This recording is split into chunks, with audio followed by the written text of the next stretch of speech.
Yo, what's going on, guys? Your boy Russ back again with our Madden 17 Ultimate Team. We have a hell of a game for you guys today. I'm trying to play spoiler to my opponent's Super Bowl. So Drew Brees and the squad needs to try to put this guy down. You guys can see Tyrann Mathieu, Jarrell Casey, Drew Brees, those are our guys. He also has Demaryius Thomas, Brian Dawkins, and Willie Brown. So, he has some good players. Obviously, he's pretty good because those aren't the best players in the entire game, but he was able to get to the Super Bowl with them. So, obviously, he's pretty damn good. You guys can see his offense, it's looking okay so far. He hit a big play over the middle, but it seems like everybody runs that route. There's not a ton of variety in Madden anymore, as far as play calling. So usually when I see somebody run one play, it's pretty much the same play that everybody runs. So usually I can stop most of the stuff unless the dude just changes the stuff up all the time, which right there he really doesn't as he throws it right at me, man. Why the fuck not? Ross Cockrell ends up coming up with the interception. I think that was dime. And then cover 3 Mabel, and I had my second strong safety. And yes, he is my second strong safety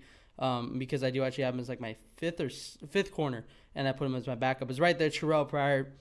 I think that's our second play. Ends up just streaking down the field and getting us a touchdown. Actually, I saw he was running cover 2 invert, and I kind of read it from the second play. I read it because the first play I didn't. I wanted to start out running the ball, and then I saw that he was running cover 2 invert, and I'm like, okay, I got him here. If he doesn't use it, we're good.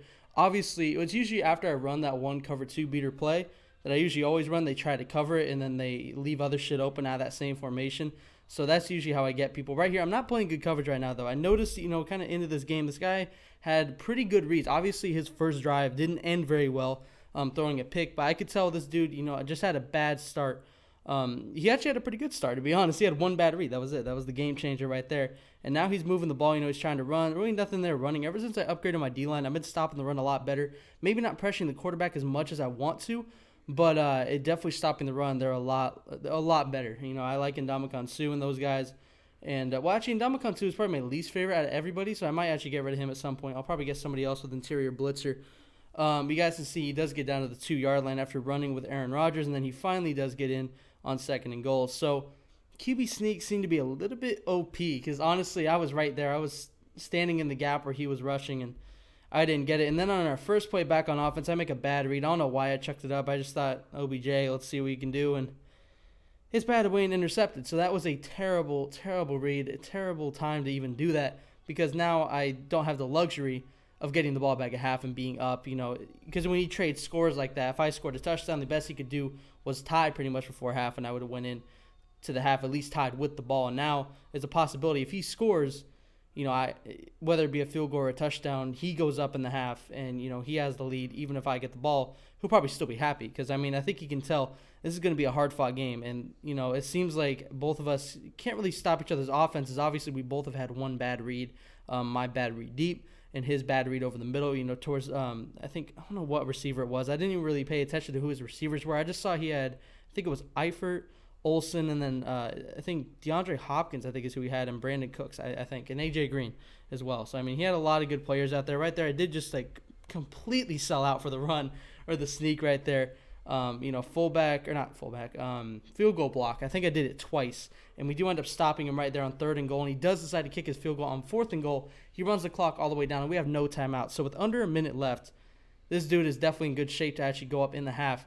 And right here, you guys can see he's actually covering the play. I tried to chuck it over that defender. Luckily, I high pointed it because I think if I would have just threw it, straight up, I think that would have been picked. So I think high pointing it kind of saved me right there. My tight end, I don't remember his name. I have him there for pure chemistry purposes. He ends up making a nice catch, and then a catch and run actually gets us a first down. We do take off with Drew Brees and gets us a couple of yards, or a nice gain of yards to the 50-yard line. So now 15 seconds left. We have to be very conservative right now, and I try to get out of bounds with Emmanuel Sanders. So what I did was I hurried up, and my first thought process was get the ball off and chuck it out of bounds because I actually didn't try to spike it. I should have spiked it. I don't even know if I would have got off if I spiked it, but luckily we were able to get it off with 2 seconds left, so I was able to tie the game up before we went into halftime. So that is huge. Obviously, with this dude moving the ball the way he was, and for us to hold him to a field goal, and then right here, I do high point the pass to Terrell Pryor, and that saved us again with Dawkins right there. He did use that. He used that very well. So that was kind of lucky for us. Right here, you guys can see his coverage is good, man, but we do end up finding – we actually had 2 receivers open. We had Emmanuel Sanders, and I think Terrell Pryor sprang free at the very end. But Drew Brees extending the play. I really like this Brees, though, man. I really like him. I think he might be the quarterback I used for a while. I'm not sure. I ended up doing his set, so I don't know why. I don't know if you guys have this thing too, but whenever I finish a set, I just like it when I have those guys on my team. Like, I earned you. I bought a bunch of players to get you. So, I don't know. I thought that's kind of cool, kind of means a little bit more to me than just buying somebody off the auction block. It may sound stupid, but I think it's kind of cool. Right here on back-to-back plays, I tried to avoid a sack, so I had to throw it away. I was across the line, so that was a penalty. And then I had to throw it away again out of bounds to actually, put us in a 3rd and long situation. So now, after Theo Riddick catches the ball and gets taken down after a gain of 5, we do have to take a field goal, but we are up. And I'll take the lead right now, especially with this dude. I know he's pretty good, as Navarro Bowman just lays the fuck out of Zach Ertz, I think.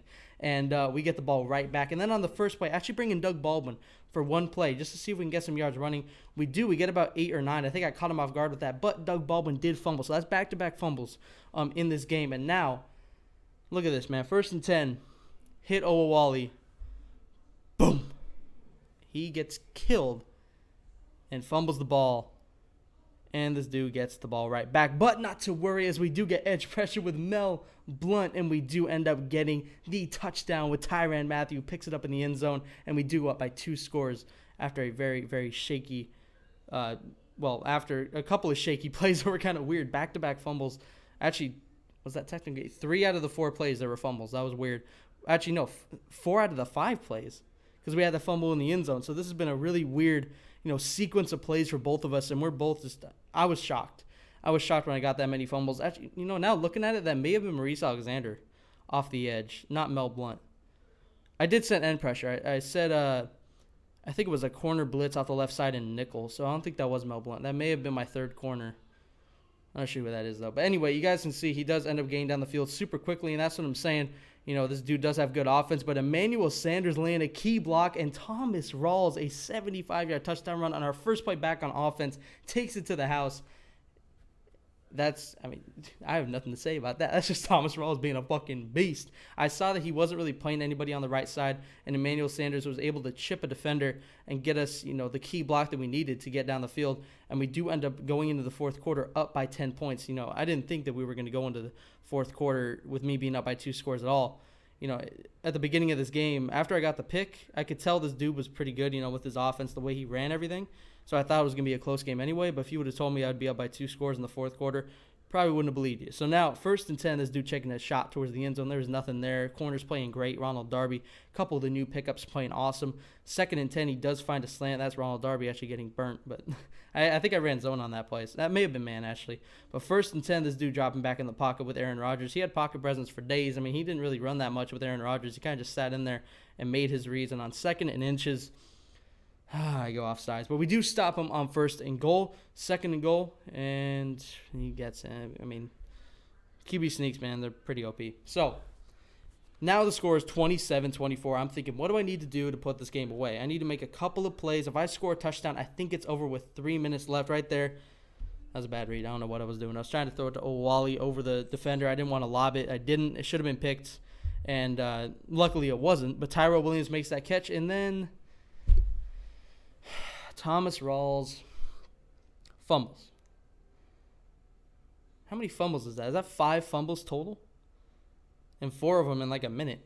Or under 30 seconds or something like that. So now, this dude is in fantastic position to actually at least tie the game and possibly win it. With the field position that he got from that, he can run shoe clock. You guys can see he already is. 1:29 left. This dude is chewing clock like a fucking mug right now. Right there, I thought Zach Brown had the interception. It was incomplete, but 3rd and 12, we do end up making the stop as he does find his slant over the middle, but there is nothing there. We do have Navarro Bowman just waiting for him.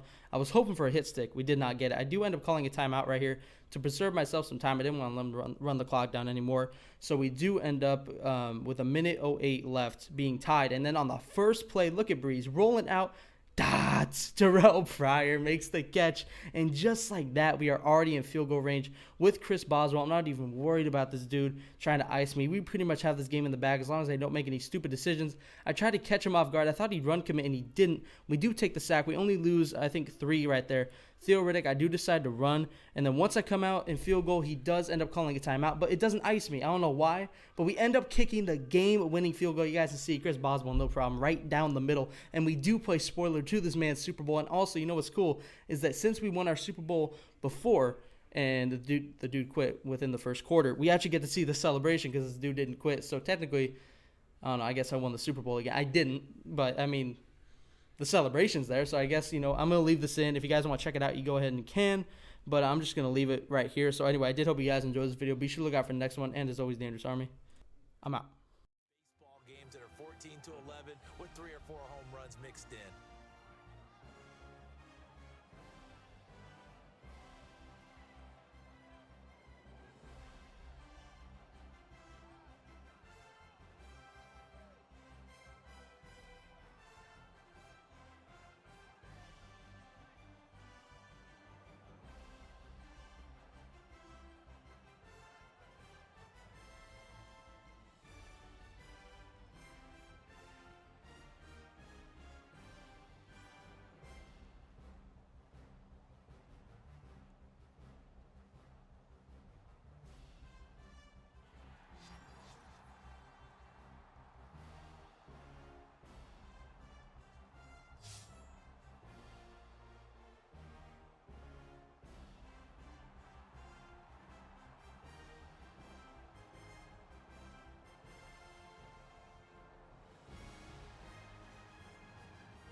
Like